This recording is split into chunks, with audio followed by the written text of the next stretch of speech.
Alright, y'all. Welcome to part 2 of the Antarctica UFO series. Now, in this video, we're going to do a little bit of talking about Agartha, inner Earth, underground systems, underground cities, and we're definitely going to have a big segment dedicated toward UFOs. I think the part where we get into the UFOs is really going to crack it open. It's going to really make you rethink what UFOs actually are. And I think we could, I think the clip I found, we could get as close to a definitive answer of what they are in this video. As close as we're going to get without actually having hands-on, physical eyesight and knowledge of what UFOs consist of and how they do the things that they do as far as appearing, disappearing, as fast as they are, rising out of the water, all kind of stuff. I think this video answers that question. And it goes back into some of the things that I've already talked about in the previous video.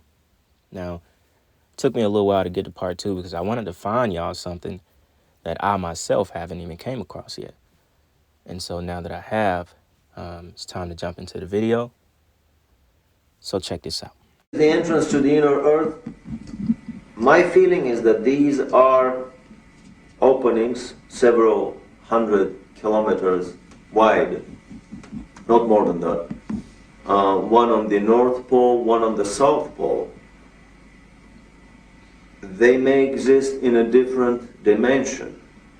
They may be made visible at will or from time to time depending on certain cosmic and terrestrial conditions. These are more of speculations. However, I know for sure that, for example, polar flights are forbidden to fly straight over the pole. They always deviate away.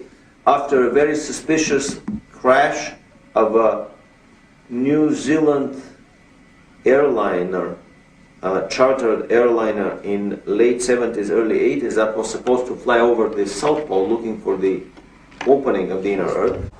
In our research in Africa, the Far East, and in the mountains of South America, we have come across statuary of very grotesque beings who, according to the Indian and shamanistic tradition, went into the earth at a time of a great cataclysm.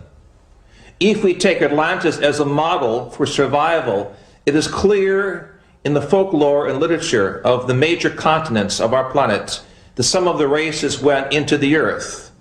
I brought with me from Africa pictures of these grotesque serpent-like beings. Many of them correspond to the extraterrestrial reports and photographs of some of these so-called snake people or serpent people.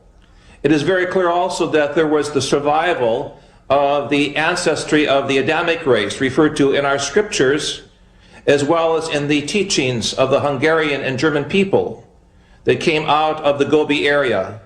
It is in this area of Lop Nor that we have recently found evidences of an earlier European type humanity that did survive some type of cataclysm according to the myths of the Far East.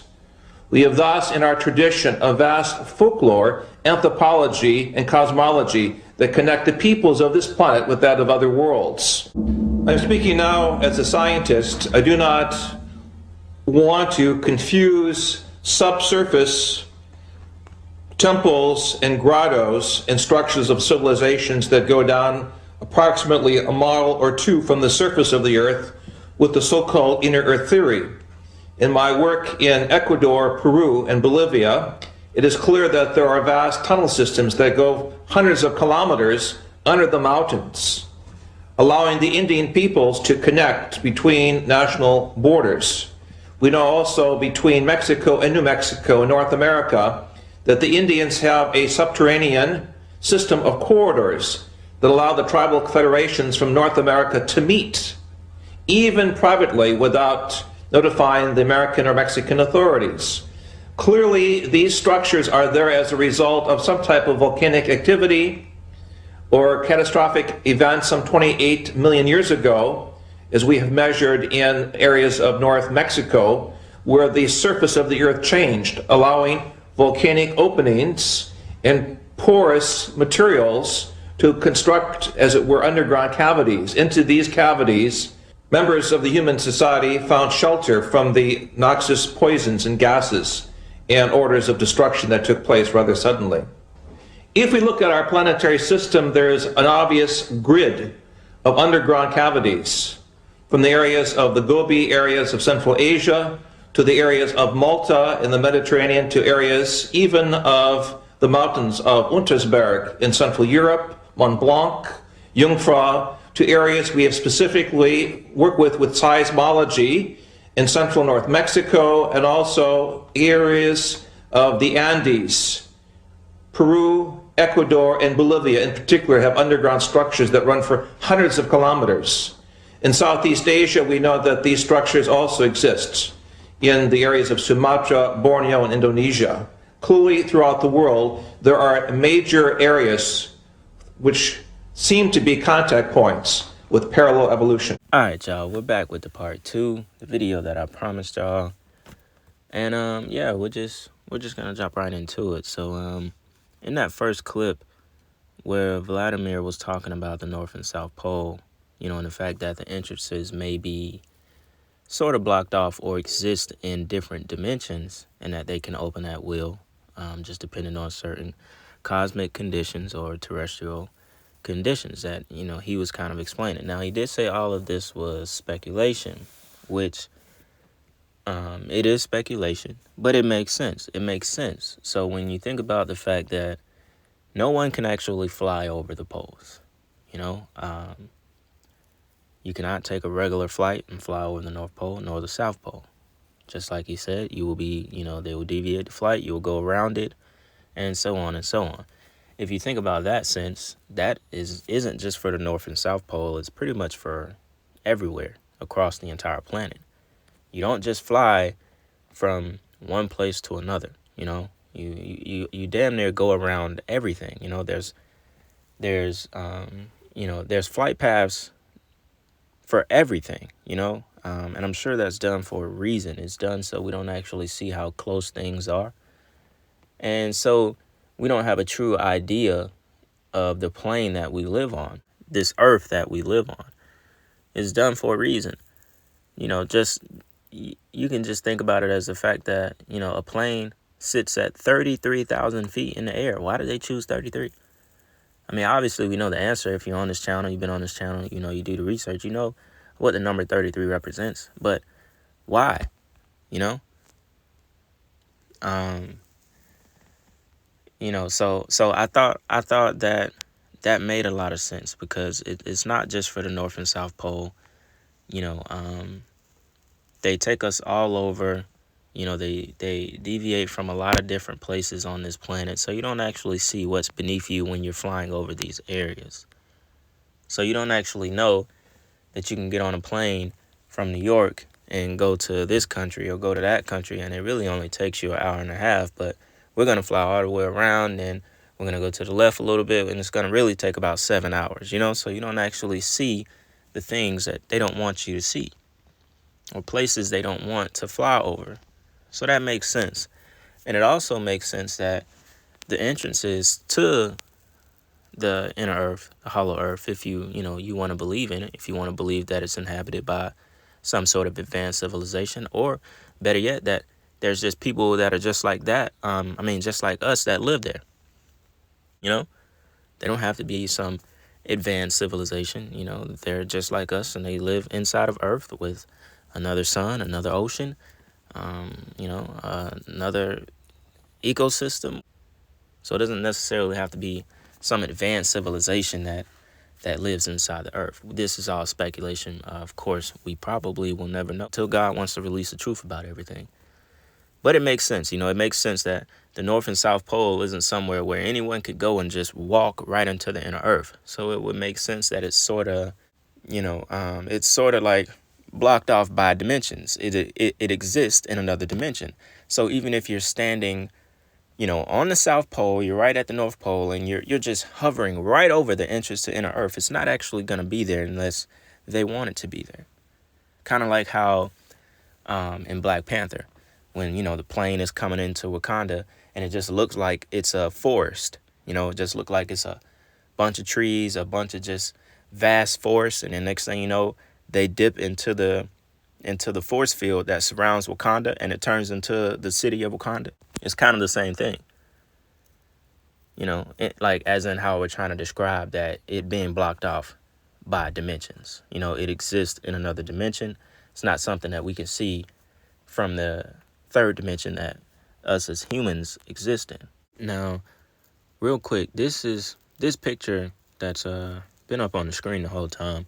This is basically a perfect example of how they want you to look at it. When truthfully, obviously, it doesn't look like this. Like, if there's a such thing as an inner Earth, as they like to call Agartha, it does not look like this. You're not going to go to the South Pole. You're not going to go to the North Pole and see a giant hole. And you just drop down into the giant hole, and next thing you know, you're inside of Agartha, and there's the most amazing, life forms that you've ever seen. So this is just what the brain does. This is just the imagination part of it right here. I guess to kind of, as always, to kind of throw you off of how it actually looks and what the inner Earth may actually be, and how you would even get there in the first place. So I thought this picture definitely represents the way that they kind of like play with our minds, because I'm pretty sure there's a lot of people out there when they think about Hollow Earth and Inner Earth, they think of it as this. They think of it as a giant hole somewhere, and you can just drop down and see what's going on. And I could probably guarantee you that it doesn't look anything like this. Now, also, when it comes to the second clip that I was playing of the other researcher, I don't actually know his name, but he was more going into, I guess making it lighter for the average believer to understand that, the grid of our planet is sort of made up through underground tunnels, underground cities that could possibly lead to Inner Earth. Just the other day on Instagram, which I'm pretty sure a lot of y'all saw if y'all active on Instagram, or if you follow that account, there was a guy, I think in Turkey, who knocked down a wall in his garage, and it led to stairs, which those stairs led to an underground city of over 20,000 people that once inhabited that underground city. Now, the map of supposed Agartha and the city of Shambhala, which was talked about in the last video, this basically shows us that there are multiple entrance ways, multiple entry points into Inner Earth. One being the Pyramid of Giza. Multiple Kentucky Mammoth Caves. One in Brazil.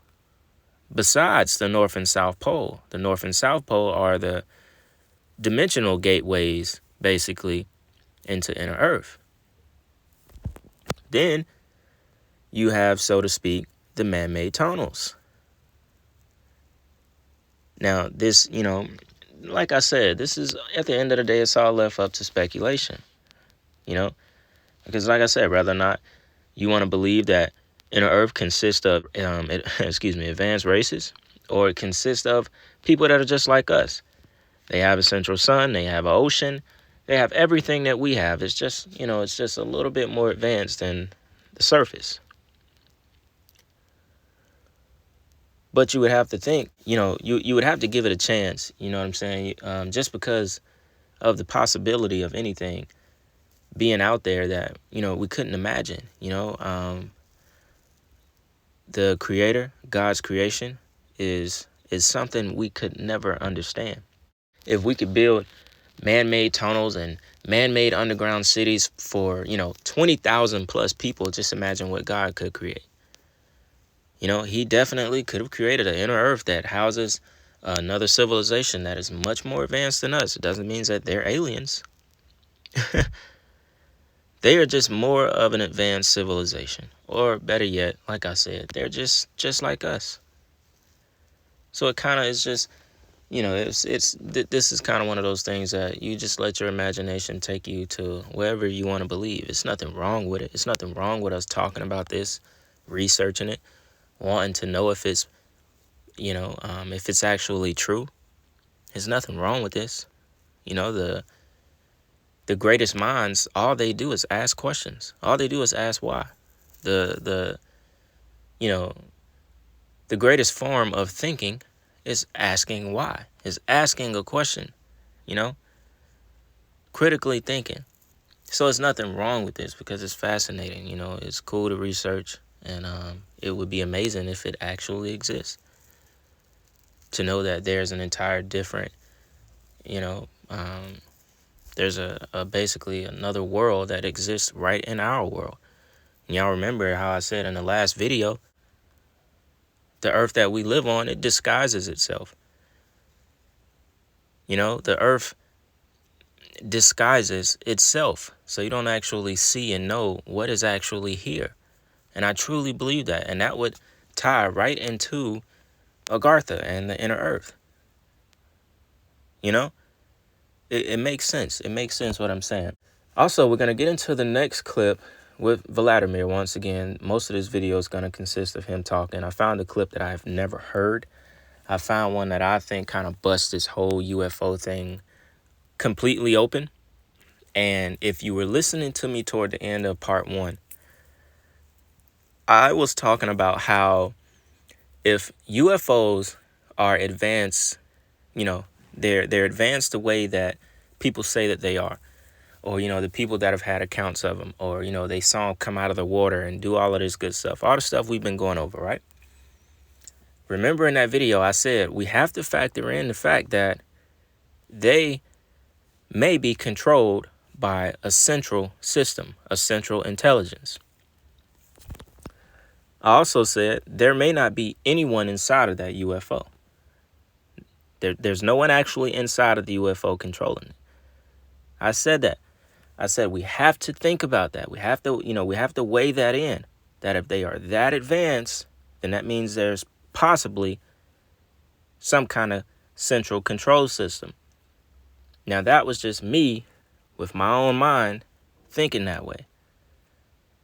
So you won't believe what Vladimir actually says in this clip that I'm going to show y'all about how advanced UFOs were actually becoming back in the 40s. This is the 40s, y'all. Now, I'm not going to spoil it. We're going to get into it because I'm going to come back and explain it more after he gets done talking. So I want y'all to really listen to this clip. Really listen to it because, I think this really busts the whole UFO thing wide open. And it will make you, you will look at UFOs completely different after hearing this. All right. Even I'm, looking at things a little bit different. But it kind of goes right into what I was already thinking. So anyways, without me continuing to talk, I want y'all to check this out, and I'm going to come right back. All right? Check this out. Now, real quick, that's huge what he just said about, black budget programs and our governments across the world. The left hand never knows what the right hand is doing. So even when it comes to the lower level people of the Air Force, they don't even actually know what is going on at the top. That is exactly how the military and our government operates. CIA and so on, all of these secret agencies, that's how they operate. That's why you have multiple levels of security clearance. Certain people have higher security clearance. So they're the ones that actually know what's going on. When the people that are inside of their own sect, they don't even know what is truly going on. They can't even ask certain questions. They just have to do what they're told. So he explains that part perfect. The guy asks, why are we shooting them down if we're working together? It's clear because it's a smoke screen. We have to provide to the public and give them something to see. Everything can't just be out in the open. When truly at the end of the day, we're all friends with the same goal. So let's continue to listen to Vladimir talk. All right, y'all. So this part of the video requires us to go into a little bit about anti-gravity crafts that are basically resembling UFOs, right? So we're going to make this quick, just so we can get back to the clip. Now, I found a quick article where The article explains the U.S. Navy being granted a patent for advanced aircraft which resembles a flying saucer UFO. Now, I want you to, when you read these kind of articles, some of these words, they stick out, Granted a patent for an advanced aircraft which resembles a flying saucer UFO. That should tell you everything you need to know that, for the most part, probably 98% of all UFOs are us. All right. That's why I said this video is going to really tell us what UFOs are and how they're able to operate and move at speeds the way that they do, which for the most part is the anti-gravity crafts that they have created that looks like flying saucers. So military inventors filed plans for a highly unusual flying machine which uses inertial mass reduction device to travel at extreme speeds.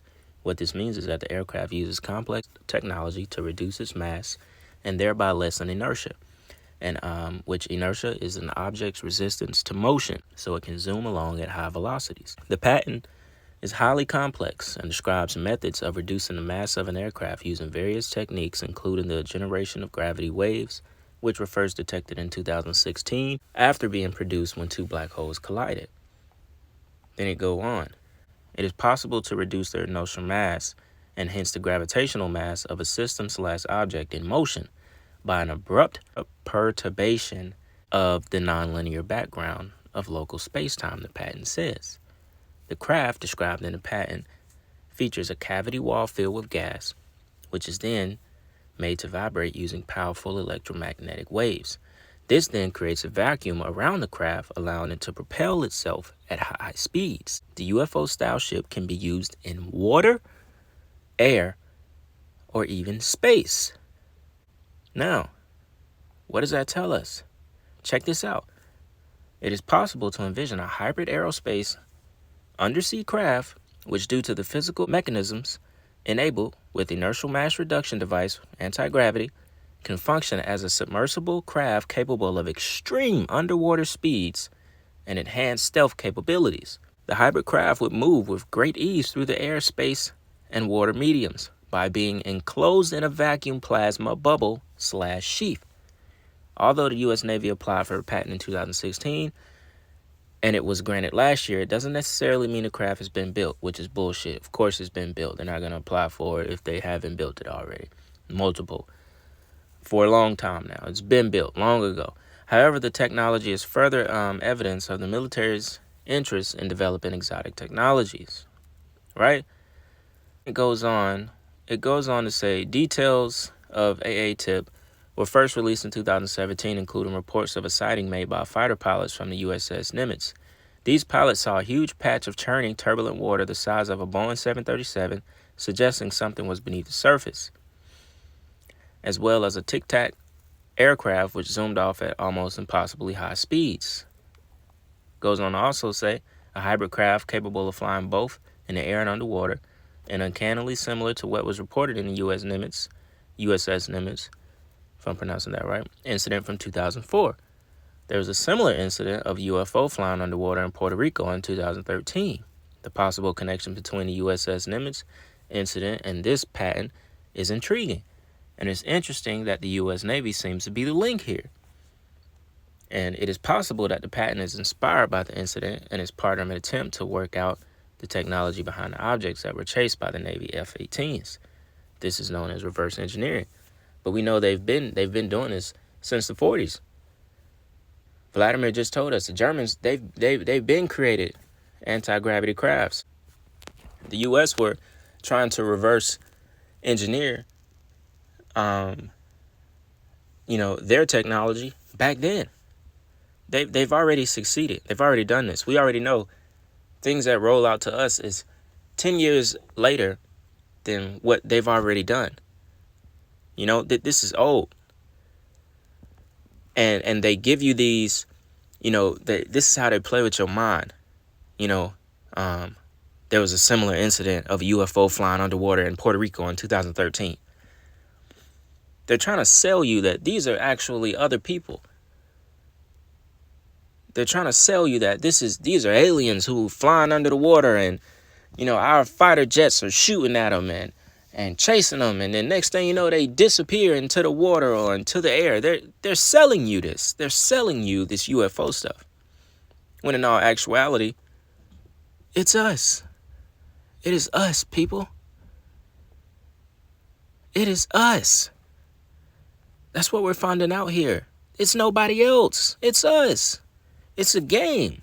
It's propaganda. They just continue to sell UFO and us, living on a ball. A lot of the UFO stuff is so you can believe in these beings that don't actually exist, or you can believe in the fact that there's we're capable of going to the moon. We're capable of going in space and flying out of the firmament. So they have to continue to sell this UFO stuff. Even the whole thing with HARP being made up to study wormholes of how UFOs enter in and out of this atmosphere, it almost makes me think that's a bunch of crock bullshit as well, too. Because this shit is us. Who else is it gonna be? All right, y'all. But look. I'm not gonna continue on and on. We have a little bit more that I want y'all to see before I come back and talk out of this clip with Vladimir, because there's another point that I want to talk about that I said is gonna completely change the way we look at UFOs. It's gonna completely change it all. So, anyways, y'all check this out. Now, did y'all hear what he said in that clip? This is the part that I said kind of breaks it wide open. Now, the Foo Fighters were back then mysterious glow balls that they called UFOs. They, in a way, resembled UFOs. He told us that these were spinning magnetic crafts, aircrafts. They were spinning magnetic crafts that were powered by free gravitational energy. He also said these crafts were capable of moving at 2 to 3 times the speed of sound. He also said that these crafts were unmanned. There was nobody in them.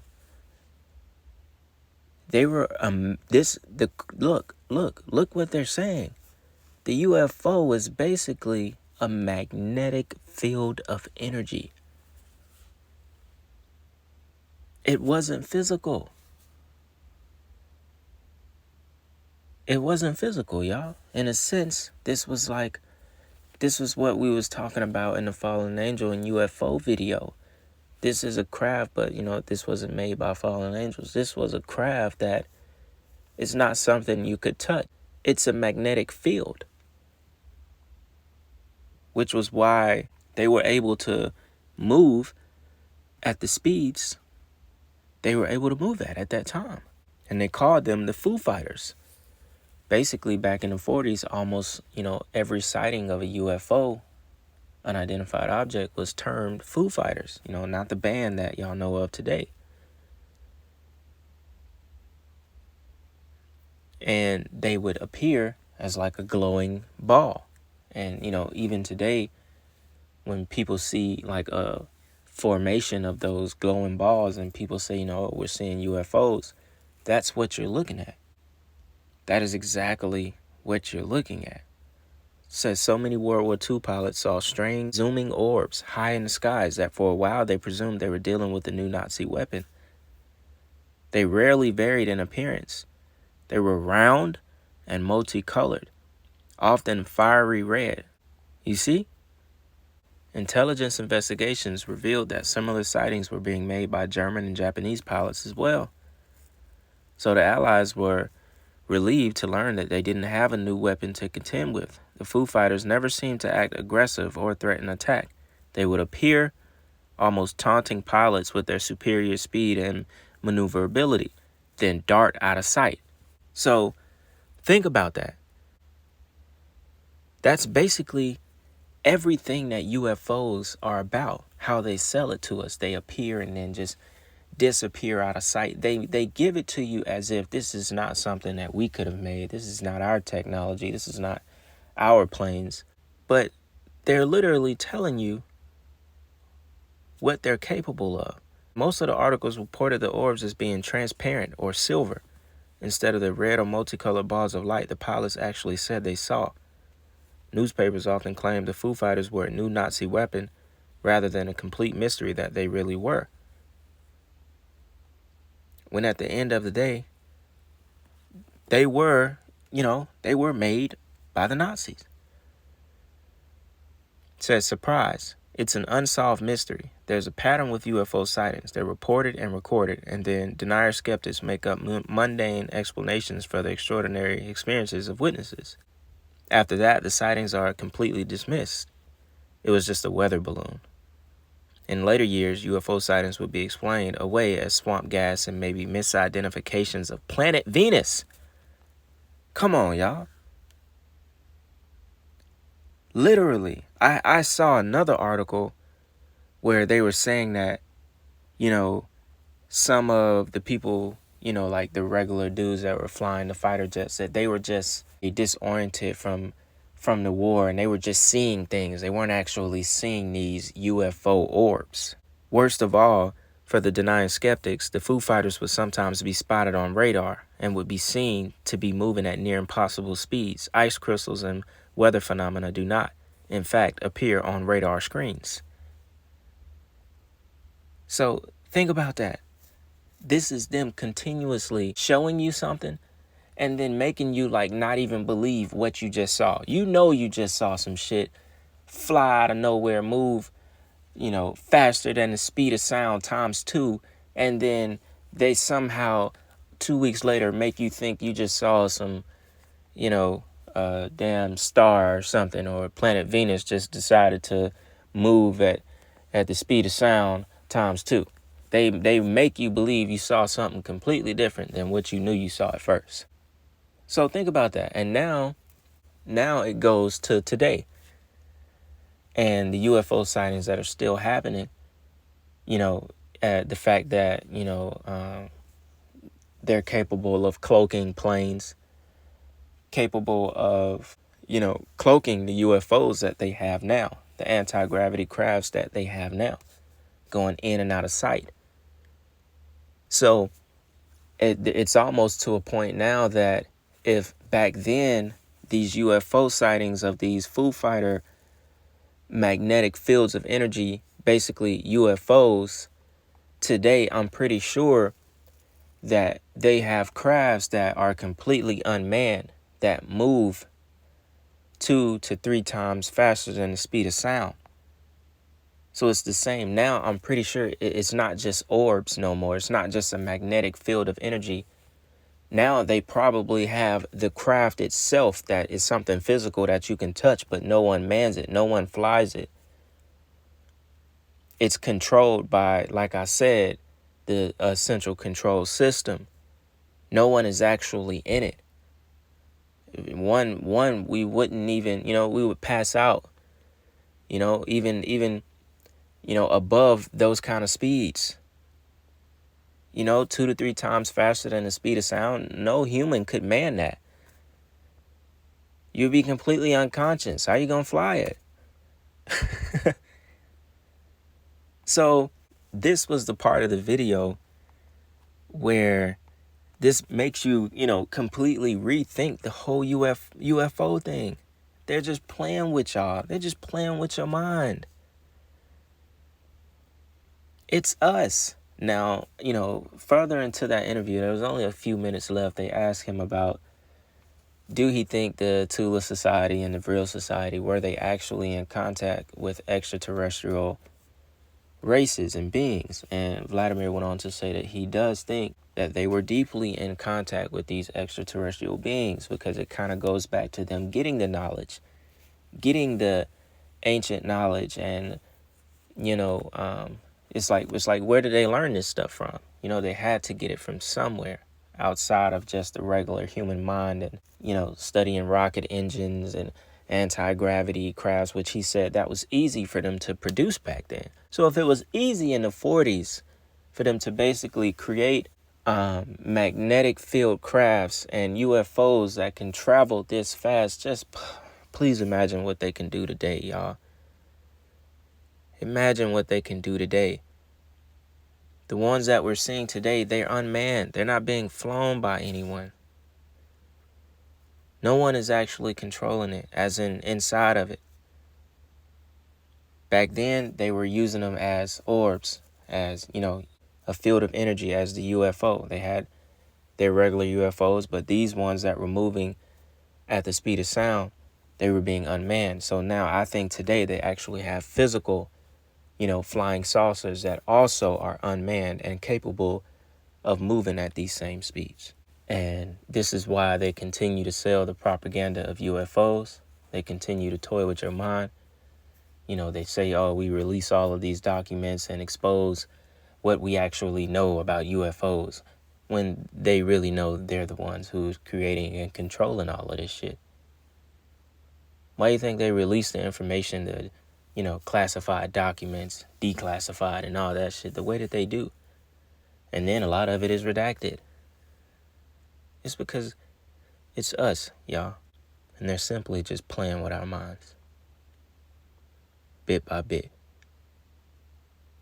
in order to further a narrative that technically doesn't exist. I think it's quite mind-blowing, honestly. And, do I believe in some extraterrestrial race giving us this knowledge, giving us this power, giving the U.S. and the Nazis and the Vril and Tula Society all of these secret knowledge? At the end of the day, I think that all comes from fallen angels. I don't think there's no alien race out there or some super advanced race that gave us this knowledge. I think it comes from fallen angels. That is where fallen angels and UFOs come into play, because they are here. There are thousands of fallen angels on this earth. Thousands of them. You have to remember, not all fallen angels are chained. God didn't chain every single fallen angel that fell. There are thousands still on this earth. There's probably millions. Just do your research. So yeah, y'all, we're going to go ahead and end this video with that. I really love to hear what y'all think about this. Get in the comments, and we create a conversation, man, back and forth like we always do. I think we have really unearthed what this whole UFO thing is about. And if I see fit, to do another part and come across something else that I want y'all to see, then y'all already know I'll jump on it. But with that being said, it's Black Balloon, and I'm going to see y'all soon.